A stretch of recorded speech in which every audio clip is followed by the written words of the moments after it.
হাদির ওপর হামলাকারীদের ভারতে পালিয়ে যাওয়ার খবর জানা নেই পুলিশের। মোটরসাইকেল মালিক সহ 6 জনকে আটক। দেশে থাকলে আমার যদি নলেজে থাকতো আমি তো তারে কেস করব, বাট আমরা ট্রাই করতেছি। সে বিদেশে যেমন পালাইছে কিনা এই তথ্যটা আমাদের কাছে নিশ্চিত না, তাহলে আমরা ধরে নিব যে দেশে আছে। We are trying to net. নির্বাচিত সরকারের প্রথম দায়িত্ব হবে আইন শৃঙ্খলা পরিস্থিতি নিয়ন্ত্রণ, বললেন তারেক রহমান। দেশ অস্থিতিশীল করার চেষ্টা চলছে, মন্তব্য মির্জা ফখরুলের। বুদ্ধিজীবী দিবসে জাতির শ্রেষ্ঠ সন্তানদের প্রতি রাষ্ট্রীয় সর্বস্তরের মানুষের শ্রদ্ধা। নির্বাচনের মাধ্যমে নতুন বাংলাদেশ বিনির্মাণের প্রত্যয়। আমরা চাই যাতে দেশ এগিয়ে যায়, দেশের প্রত্যেক মানুষ এই জিনিসটাকে দেশের নিজেদের মধ্যে ধারণ করুক। মুক্তিযুদ্ধকে যেদিন পুরোপুরিভাবে সম্পূর্ণভাবে ধারণ করতে পারবো সেদিনই আমরা এগিয়ে যেতে পারব। চোরাগুপ্তা হামলার আশঙ্কা উড়িয়ে দিচ্ছেন আইসি, বললেন কমিশনার সানাউল্লাহ। অনুপ্রবেশকারীদের ব্যাপারে রাজনৈতিক দলগুলোকে সতর্ক থাকার আহ্বান। অতীতে অন্যায়ে জড়িয়েছিলেন বহু বিচারক, বিদায়ী অভিভাষণে বললেন প্রধান বিচারপতি। অসৎ ও অসাধুদের বিরুদ্ধে কঠোর ব্যবস্থার তাগিদ। বিচার বিভাগ অসাংবিধানিক ক্ষমতা, অপশাসন ও রাষ্ট্রীয় কপট কৌশলের অঘোষিত সহযোগী হিসেবেও পরিগণিত হয়েছে।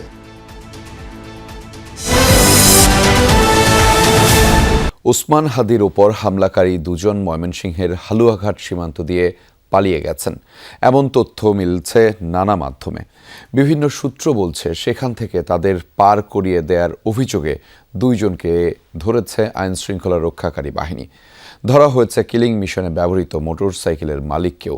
তবে পুলিশ বলছে বৈধ পথে সন্দেহভাজন হামলাকারী ফয়সাল ও আলমগীরের বিদেশ যাওয়ার তথ্য নেই তাদের কাছে। এদিকে সন্ধ্যায় র্যাবের তরফে জানানো হয়েছে ফয়সালের সই করা বিপুল পরিমাণ চেক বই ও ইলেকট্রনিক ডিভাইস সহ আরও 3 সন্দেহভাজনকে ধরে পুলিশের হস্তান্তর করা হয়েছে।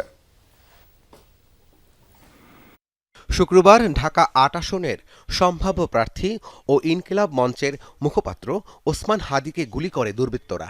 সিসি ফুটেজে দেখা যায় একটি মোটরসাইকেল থেকে এক ব্যক্তি অটোরিকশায় থাকা হাদিকে গুলি করেন। এরই মধ্যে হাদির উপর হামলাকারী 2 জনকে শনাক্তের পর 2 দিন ধরে তাদের খুঁজছে পুলিশ। শুটার ফয়সাল ও মোটরসাইকেল চালক আলমগীর কি আদৌ দেশে আছে কিনা তা নিয়ে প্রশ্ন থাকলেও পুলিশ বলছে তাদের গ্রেফতারে অভিযান চলমান। ঢাকা মেট্রোপলিটন পুলিশ হামলাকারীদের গ্রেফতারের জোর প্রচেষ্টা চালিয়ে যাচ্ছে। 2 সন্ত্রাসীকে এখনও গ্রেফতার করতে না পারলেও হাদির উপর হামলায় ব্যবহৃত মোটরসাইকেলটির মালিক আব্দুল হান্নানকে আটক করেছে পুলিশ। সেই সাথে সীমান্ত দিয়ে মানব পাচারের সাথে জড়িত সন্দেহে আরও 2 জনকেও আটক করা হয়েছে। হামলাকারীরা পালালো কিনা জিজ্ঞাসাবাদে সে তথ্য জানার চেষ্টা করা হবে। আমাদের কাছে যেটুকু তথ্য যে এরা ওই অপথে বলতে ইমিগ্রেশন চ্যানেলের না, ইমিগ্রেশন চ্যানেলের বাহিরে চোরাই পথে মানব পাচার করে থাকে, সীমান্ত পারাপার করে থাকে। তো তাদের কাছে এই ধরনের কোনো তথ্য আছে কিনা আমরা এই কারণে তাদেরকে নিয়ে আসতেছি। তাদের সাথে জিজ্ঞাসাবাদ করে কথাবার্তা বলে আমরা কোনো তথ্য পাইলে এটা পরবর্তীতে আপনাদেরকে জানাবো। ফয়সালের পাসপোর্ট ব্লক করা হয়েছে জানিয়ে ব্রিফিংয়ে আরও বলা হয়, বৈধ পথে আসামিদের পালানোর কোনো তথ্য নেই। অবৈধ পথে যাতে পালাতে না পারে সেজন্য সীমান্ত এলাকায় সতর্কতা জারি করা হয়েছে। সে দেশে থাকলে আমার যদি নলেজে থাকতো আমি তো তারে কেস করব, বাট আমরা ট্রাই করতেছি। সে বিদেশে যেমন পালাইছে কিনা এই তথ্যটা আমাদের কাছে নিশ্চিত না, তাহলে আমরা ধরে নিব যে দেশে আছে। We are trying to net. July যোদ্ধা ও নির্বাচনে প্রার্থীদের মধ্যে যাদের উপর সবচেয়ে বেশি নিরাপত্তা হুমকি রয়েছে তাদের নিরাপত্তায় বিশেষ ব্যবস্থা নেওয়া হবে বলেও জানান অতিরিক্ত কমিশনার। যারা হাই প্রোফাইল, যাদের স্পেসিফিক এই ধরনের সিকিউরিটি থ্রেট আছে। এদিকে জাতীয় নির্বাচনকে সামনে রেখে পুলিশের পক্ষ থেকে সকল রাজনৈতিক দলের জন্য নিরাপত্তা প্রোটোকল সরবরাহের সিদ্ধান্ত নিয়েছে অন্তর্বর্তী সরকার। প্রেস উইংয়ের এক বার্তায় জানানো হয়, প্রোটোকলে রাজনৈতিক নেতৃবৃন্দ এবং আসন্ন নির্বাচনে সম্ভাব্য প্রার্থীদের বাসস্থান, কার্যালয়, চলাচল, জনসভা ও সাইবার স্পেসে কিভাবে নিরাপত্তা নিশ্চিত করা হবে সে বিষয়ে সুস্পষ্ট নির্দেশনা দেওয়া হবে। এছাড়া গণঅভ্যুত্থানের সম্মুখ সারির নেতৃত্ব ও গুরুত্বপূর্ণ রাজনৈতিক নেতৃবৃন্দও পাবেন বাড়তি নিরাপত্তা। রাব্বি সিদ্দিকী, যমুনা নিউজ, ঢাকা। ইনকিলাব মঞ্চের মুখপাত্র এবং ঢাকা ৮ আসনের সম্ভাব্য স্বতন্ত্র প্রার্থী শরীফ ওসমান হাদিকে আগামীকাল দুপুরে একটি এয়ার অ্যাম্বুলেন্সে সিঙ্গাপুরে নেওয়া হবে। এর আগে সন্ধ্যায় এভারকেয়ার হাসপাতালের সামনে এক সংবাদ সম্মেলনে কথা বলেন সংগঠনের সদস্য সচিব আব্দুল্লাহ আল জাবের। তিনি জানান, আশঙ্কাজনক অবস্থায় থাকা হাদিকে বিদেশে নেয়ার ব্যাপারে পরিবার জোরালোভাবে কাজ করছে, তবে অন্তর্বর্তী সরকারের তরফ থেকে এখনও সেরকম সহযোগিতা পাওয়া যায়নি বলেও অভিযোগ করেন তিনি। সদস্য সচিব বলেন, সোমবারের মধ্যে ওসমান হাদির ওপর হামলাকারীকে গ্রেফতার না করা হলে স্বরাষ্ট্র আইন উপদেষ্টার পদত্যাগের দাবি তোলা হবে। সোমবার বিকেলে জাতীয় শহীদ মিনারে সর্বদলীয় প্রতিরোধ সমাবেশের ঘোষণা দেওয়া হয় সংবাদ সম্মেলনে। 48 ঘন্টার মধ্যে ওসমান হাদির যারা খুনি রয়েছে তাদেরকে আপনারা গ্রেফতার করতে পারেন নাই।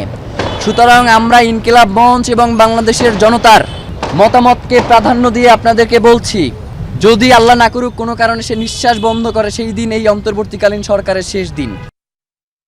রাজধানীর আদাবর এলাকায় ত্রাসের রাজত্ব ছিল ওসমান হাদির উপর সন্দেহভাজন হামলাকারী ফয়সাল করিমের।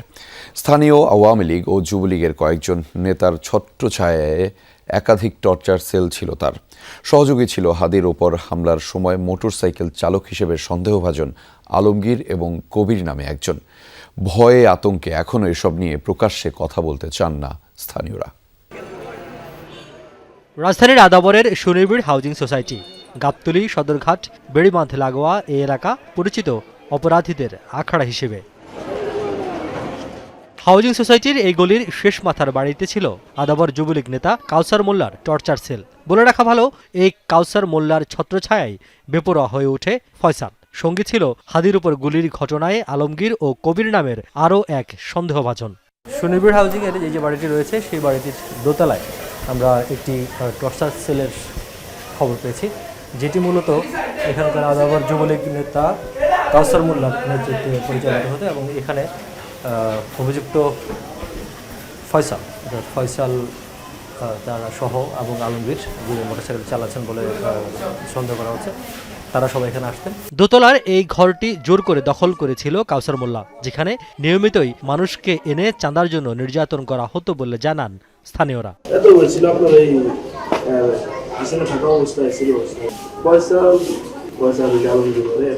প্রকাশ্যে এই চক্রের নির্যাতন নিয়ে কথা বলতে না চাইলেও স্থানীয় বাসিন্দারা জানান, বিগত আওয়ামী লীগ সরকারের আমলে মাদক, চাঁদাবাজি, জমি দখল সহ নানা অপকর্ম ছিল নিত্য ঘটনা, যার নেতৃত্বে ছিল ফয়সাল করিম। এলাকার মানুষ বলছে, ক্ষমতার পথ পরিবর্তনের পর রাতারাতি খোলস পাল্টে যায় এ চক্রের।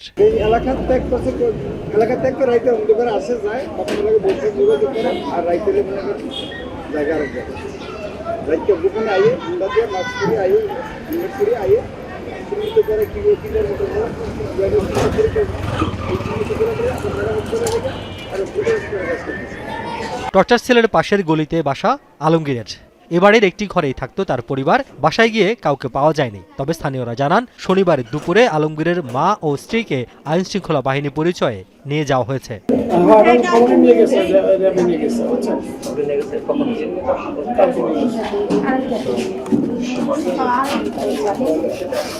পুলিশ জানায়, ফয়সাল ও আলমগীরের নামে চাঁদাবাজি, অস্ত্র, গণধর্ষণ, পুলিশের উপর হামলা সহ একাধিক মামলা আছে। ফয়সাল, আলমগীর, কবিরা কাউসার মোল্লা গ্রুপের সদস্য।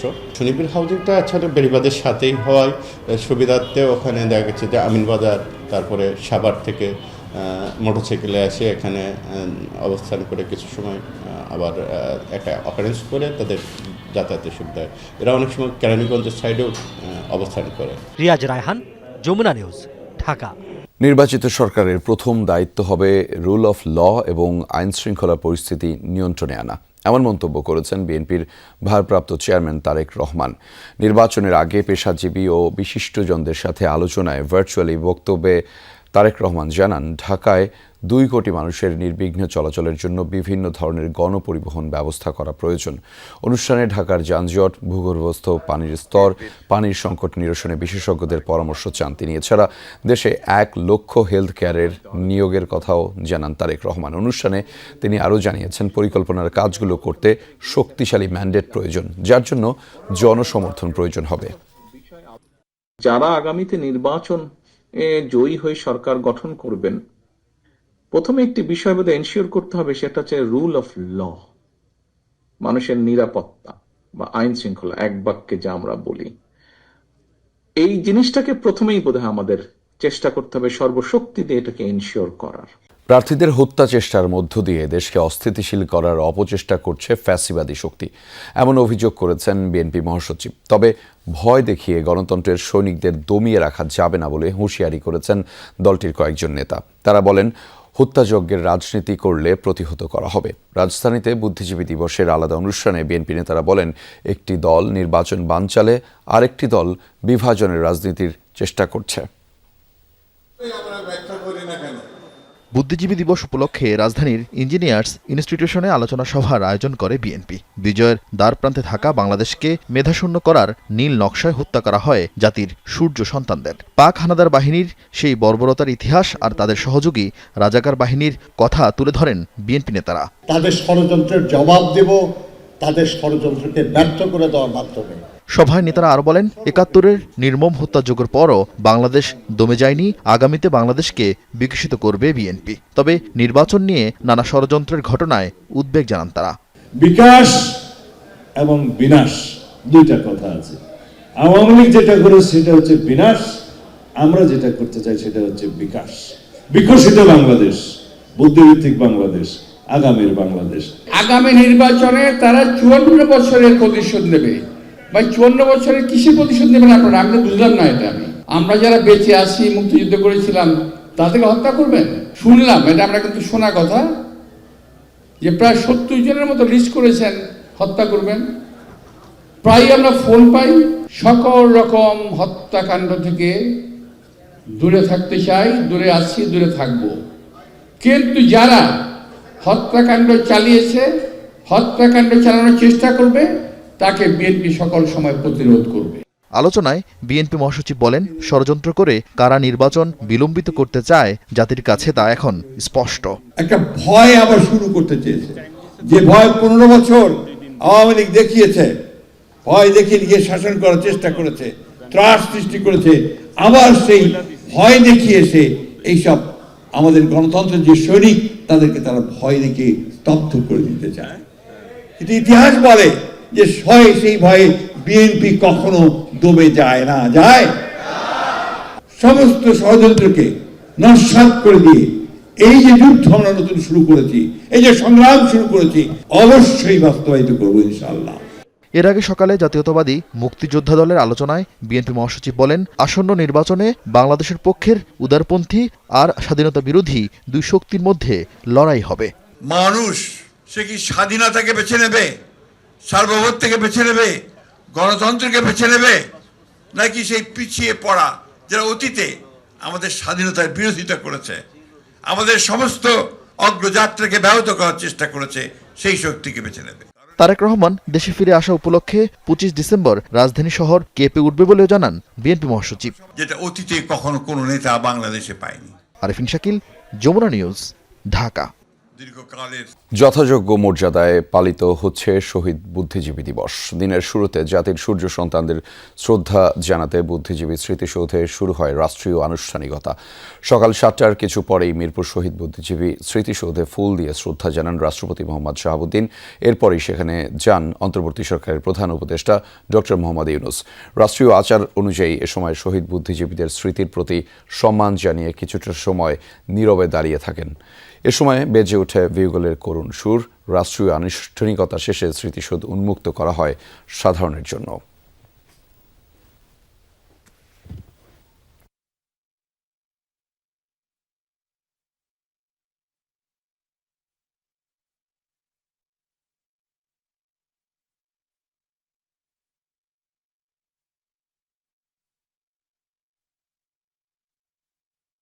শহীদ বুদ্ধিজীবী দিবসে মিরপুর বুদ্ধিজীবী স্মৃতিসৌধে শ্রদ্ধা জানিয়েছেন সর্বস্তরের জনগণ।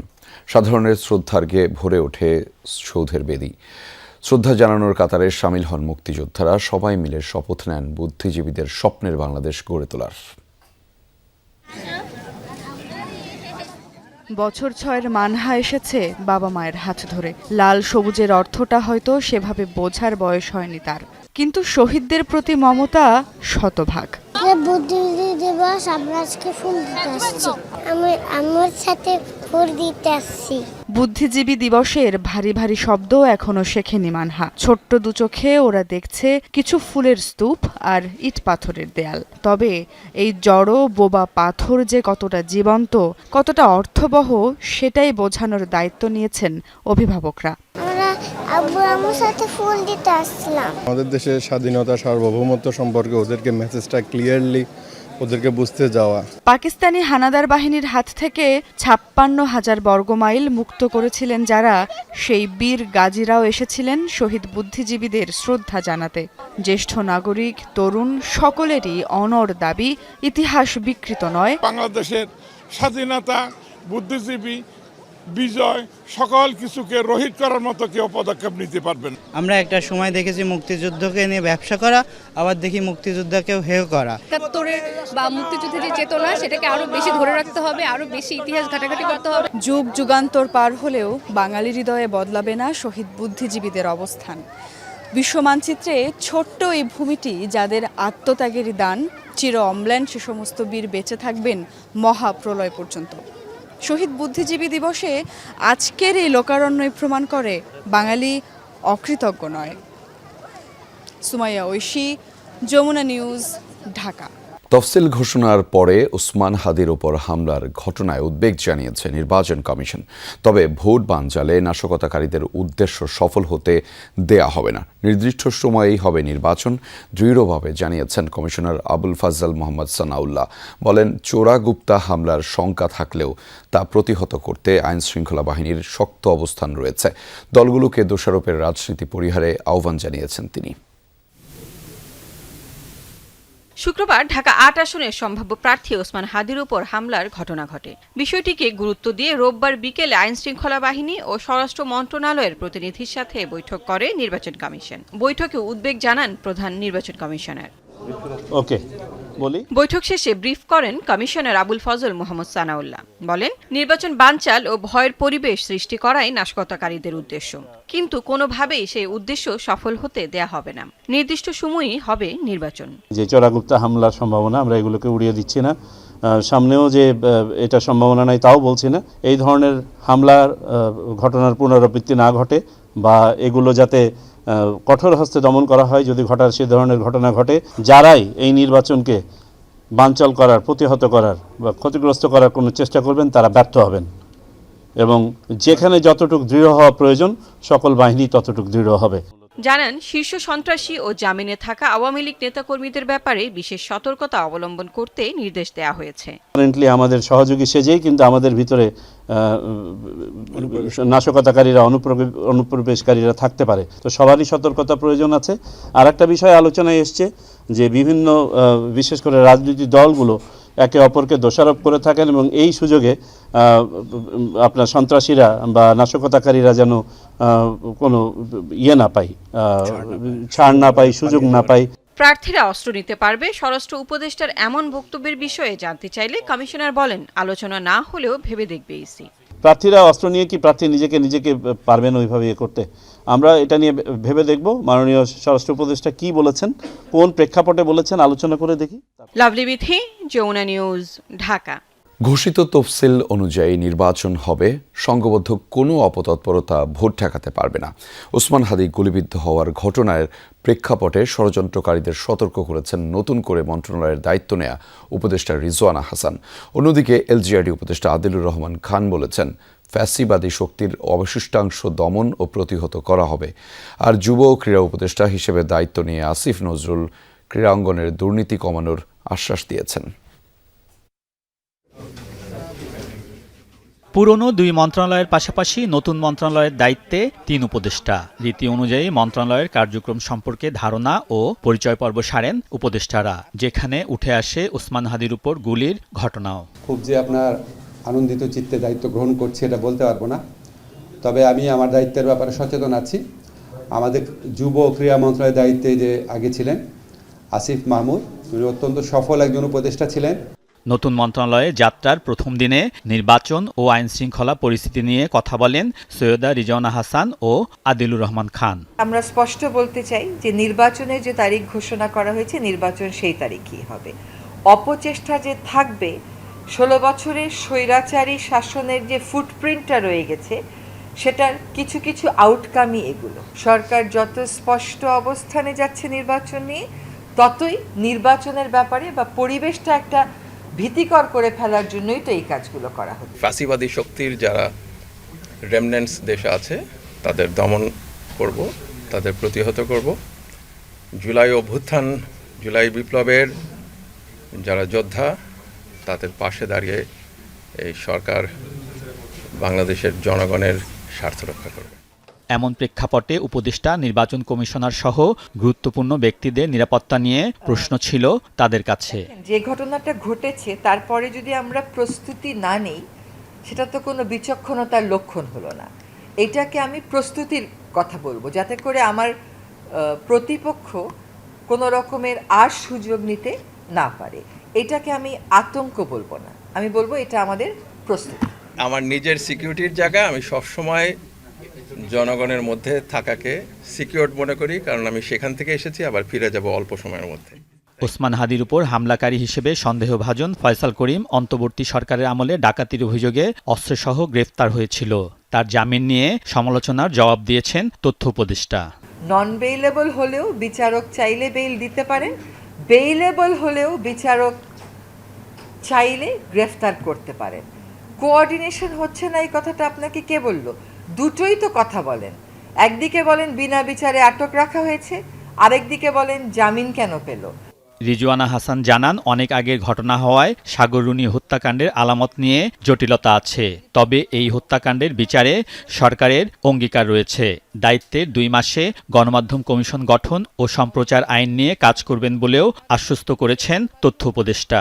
সাগররুনির সন্তানের মুখোমুখি দাঁড়িয়ে একটা উত্তর তো আমাদেরকে দিতে হবে। আলমগীর স্বপন, যমুনা নিউজ, ঢাকা। দিল্লির ষড়যন্ত্রে 54 বছরে বুদ্ধিজীবী হত্যার তদন্ত ও বিচার হয়নি বলে দাবি করেছেন জামায়াতে ইসলামীর সেক্রেটারি জেনারেল মিয়া গোলাম পরওয়ার। জামায়াতকে জড়িয়ে সবসময় বয়ান জ্বালিয়ে নেয়ার জন্য এটা করা হয়েছে বলে জানিয়েছেন তিনি। বিকেলে জামায়াতের উত্তর মহানগরীর উদ্যোগে রাজধানীর কৃষিবিদ ইনস্টিটিউটে শহীদ বুদ্ধিজীবী দিবস উপলক্ষে আয়োজিত আলোচনা সভায় তিনি এই মন্তব্য করেছেন। বলেছেন, চলচ্চিত্র নির্মাতা জহির রায়হানের কাছে সে তথ্য থাকার কারণে তাকেও গুম করা হয়েছিল। এ সময় শেখ হাসিনাকে ফেরত দিয়ে আন্তর্জাতিক আইন মেনে ভারতকে বন্ধুত্বের প্রমাণ দিতে বলেন জামায়াতের এই নেতা। এদেশের দিল্লির দাবিদাররা বুদ্ধিজীবী হত্যার ঘটনা নিয়ে তাদের প্রথাগতভাবে সমস্ত দায় দায়িত্ব ঘৃণিতভাবে জামায়াতে ইসলামীর উপরে চাপাবার যে চেষ্টা করেছেন। তিলে তিলে ইতিহাসের অনেক ইতিহাস এবং তথ্য আবিষ্কার হচ্ছে যে এই হত্যার পিছনে দিল্লির পরিকল্পিত ষড়যন্ত্রের ভিত্তিতে ভারতীয়রা আমাদের এই সেরা সন্তানকে হত্যা করে।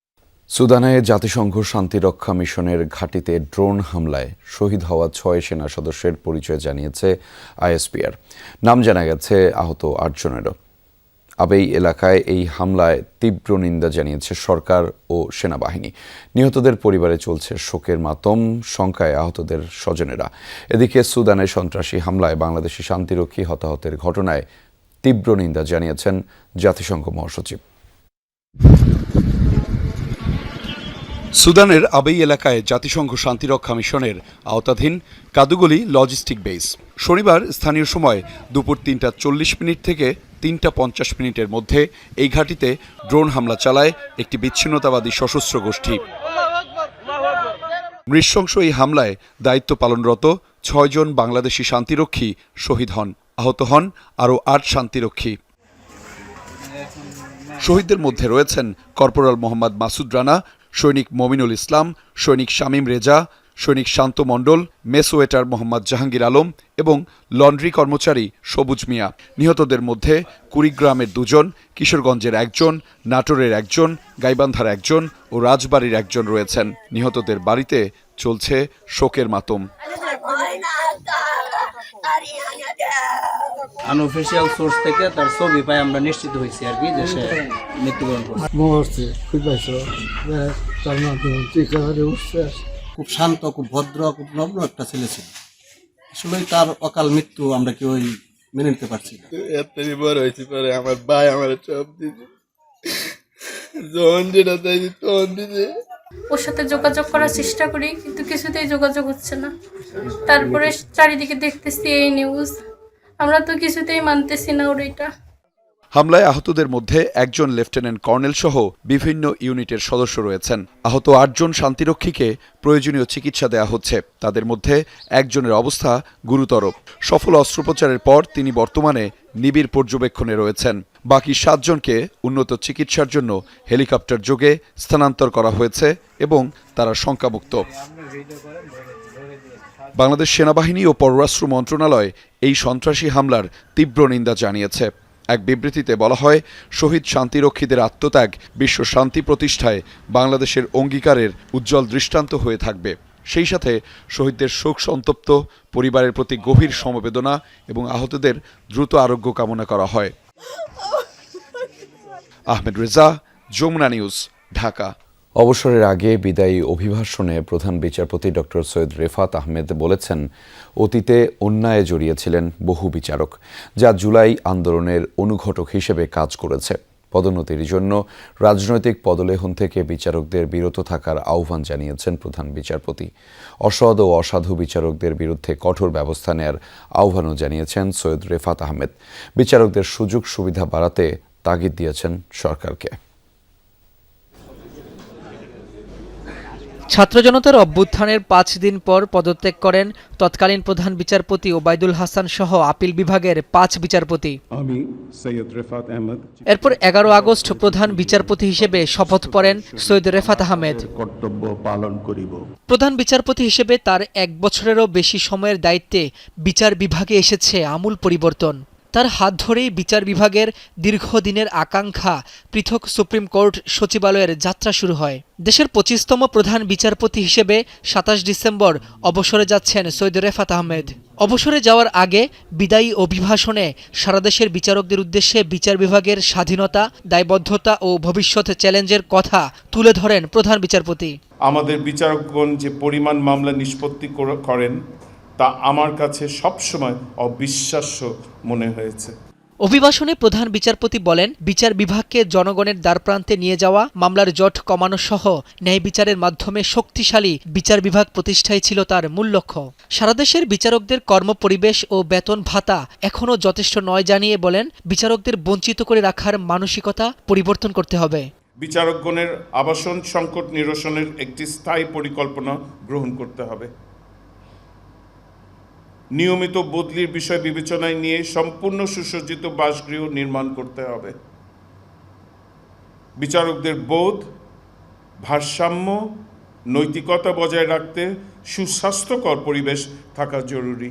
প্রধান বিচারপতি বলেন, অনেক বিচারক অন্যায়ে জড়িয়েছিলেন, যা জুলাই আন্দোলনের অনুঘটক হিসেবেও কাজ করেছে। পদোন্নতির জন্য রাজনৈতিক পদলেহন থেকে বিচারকদের বিরত থাকার আহ্বান জানান তিনি। যে বিভিন্ন রাজনৈতিক পর্বে বিচার বিভাগ, অসাংবিধানিক ক্ষমতা, অপশাসন ও রাষ্ট্রীয় কপট কৌশলের অঘোষিত সহযোগী হিসেবেও পরিগণিত হয়েছে।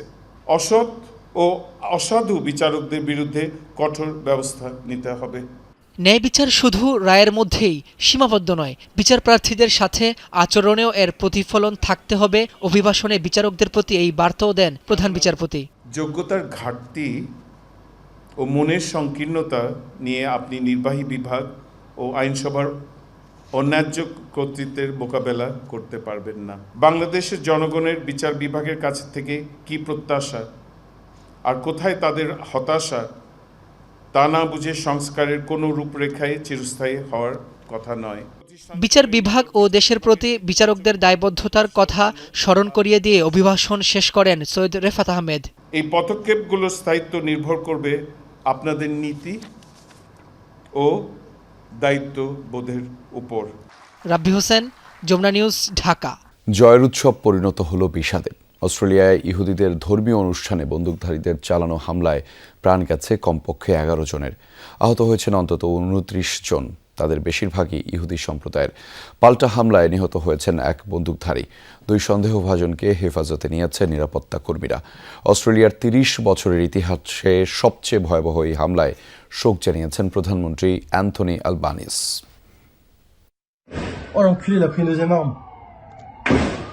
সিডনির এই সমুদ্র সৈকতে ধর্মীয় অনুষ্ঠান পালন করছিলেন ইহুদি ধর্মানুসারীরা।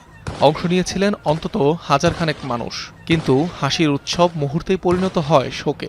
বন্দুক দিয়ে অতর্কিত হামলা শুরু করে একাধিক ব্যক্তি। গোলাগুলির শব্দে আতঙ্ক ছড়িয়ে পড়ে পুরো সৈকতে। শুরু হয় ছুটোছুটি, গুলি, হট্টগোল, চিৎকারের শব্দে রীতিমতো বিভীষিকাময় হয়ে ওঠে পরিস্থিতি। আনুমানিক 40 থেকে 50 রাউন্ড গুলি ছোড়ে অস্ত্রধারীরা। হামলার কিছু সময় পরই ঘটনাস্থলে পৌঁছায় নিরাপত্তা কর্মীরা। রক্তমাখা একাধিক মৃতদেহ পড়ে থাকতে দেখা যায় সৈকত জুড়ে। এক বন্দুকধারীকে পাকড়াও করেন পথচারী। হেফাজতে নেওয়া হয় সন্দেহভাজন আরও 2 ব্যক্তিকে। মনে হচ্ছিল যেন আতশবাজির শব্দ, অনেকবার শুনতে পেলাম। তারপর দেখলাম মানুষজন দৌড়ানো শুরু করেছে। তাদের দেখা দেখি আমরাও পালাই।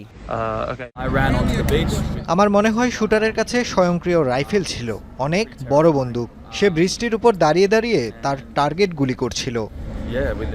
হামলার ঘটনায় শোক প্রকাশ করেছেন অস্ট্রেলিয়ার প্রধানমন্ত্রী অ্যান্থনি আলবানিস। পূর্ণাঙ্গ তদন্তের নির্দেশ দিয়েছেন তিনি। ইহুদি সম্প্রদায়কে লক্ষ্য করেই হামলা চালানো হয়েছে। তাদের উৎসবের দিনে এমন সন্ত্রাসী হামলা জাতির কাছে হৃদয় বিদারক। এদেশে ঘৃণা, সহিংসতা ও সন্ত্রাসবাদের কোনো স্থান নেই। হামলার দায় স্বীকার করেনি কোনো সংগঠন, জানা যায়নি উদ্দেশ্য। তবে আপাত দৃষ্টিতে এটিকে ইহুদি বিদ্বেষমূলক আখ্যা দিয়েছে বেশ কয়েকটি দেশ। অস্ট্রেলিয়ায় ম্যাস শুটিংয়ের ঘটনা দুর্লভ। ইহুদি সম্প্রদায়ের অনুষ্ঠানে চালানো এই হামলার ঘটনাকে দেশটির 3 দশকের ইতিহাসে সবচেয়ে ভয়াবহ হিসেবে দেখা হচ্ছে। অনিক রহমান, যমুনা নিউজ। ইন্দোনেশিয়ার সুমাত্রা দ্বীপের ভয়াবহ বন্যা ও ভূমিধসে মৃতের সংখ্যা 1000 ছাড়িয়েছে। প্রাণহানির সংখ্যা বেড়ে দাঁড়িয়েছে 1003 জনে। এখনও নিখোঁজ রয়েছেন 218 জন। শনিবার এই তথ্য প্রকাশ করেছে দেশটির জাতীয় দুর্যোগ ব্যবস্থাপনা সংস্থা। বন্যায় ব্যাপক অবকাঠামোগত ক্ষতির শিকার হয়েছে আছে উত্তর সুমাত্রা এবং পশ্চিম সুমাত্রা। ক্ষতিগ্রস্ত সরকারি স্থাপনা, হাসপাতাল, শিক্ষা প্রতিষ্ঠান, উপাসনালয়, অফিস ভবন ও সেতুর তালিকা প্রকাশ করেছে সংস্থাটি। এছাড়া ক্ষতিগ্রস্ত বাসিন্দাদেরও তালিকা তৈরি করেছে দেশটির প্রশাসন। ক্ষতিগ্রস্তদের বিভিন্ন মৌলিক চাহিদা পূরণে কাজ করছে ইন্দোনেশিয়ার সরকার। আচেহের দুর্যোগ কবলিত এলাকা পরিদর্শনকালে এমন আশ্বাস দিয়েছেন প্রেসিডেন্ট প্রবোও সুবিয়ান্তো।